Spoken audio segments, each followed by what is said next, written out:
Everybody, welcome back to another video on the Military and Surplus channel. Today we're going to take a look at the PDFD respirator. So if you didn't know, which you probably will at this point, I didn't upload last Tuesday or the Tuesday before. This was because I took some time off because of personal events that happened that I'm not going to mention because it's private, but past that I'm actually to the video now. The PDFD was manufactured from the 1950s to the 1970s in the Soviet Union to be issued to the children in the fear of nuclear attack from the West. The mask is very small and it's about the same size as my hand, like that, because it was made for toddlers, infants and young children. It's most commonly seen in size 2 to 4, mine's in size 2 as indicated by this stamp here, but 2 to 4 are just the same size as this, but obviously slightly different.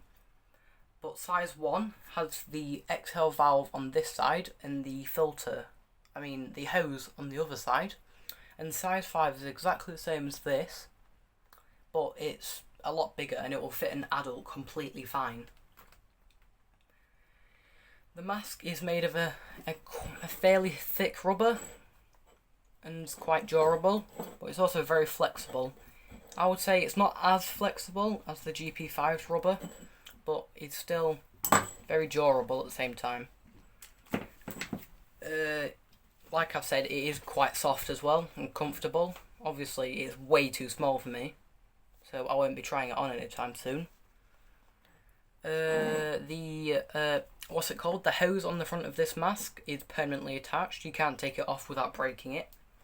And the hose is quite short, as you can see here, because it was made for children, and a long hose would probably annoy the children.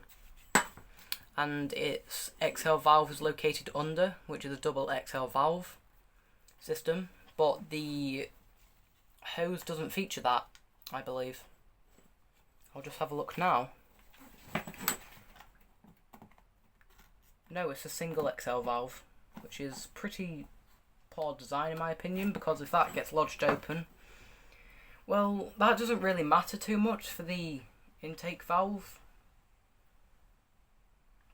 But if I guess you're changing a film, well, it doesn't really matter to be honest. But I always prefer a double intake valve anyway.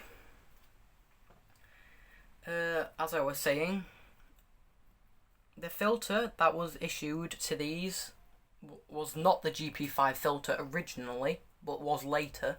What it was originally was like a GP4/GP4U filter that was just like squashed down to about that size, I believe.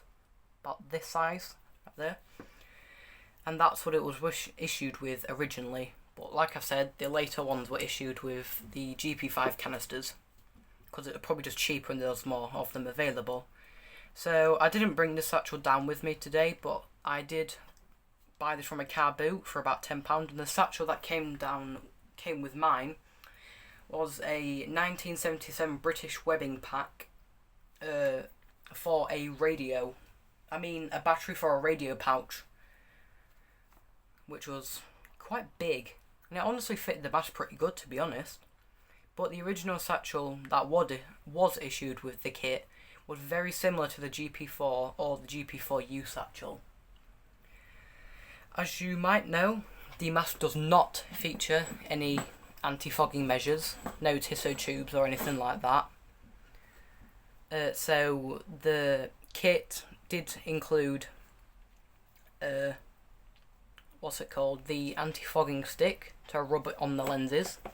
And I forgot to mention it features a 5-point head harness, sorry about that, which is quite awkward to adjust and I don't really like it that much. It's quite uncomfortable at times as well, but that's my personal preference anyway. So like I said, I picked this up at a flea market for about £10.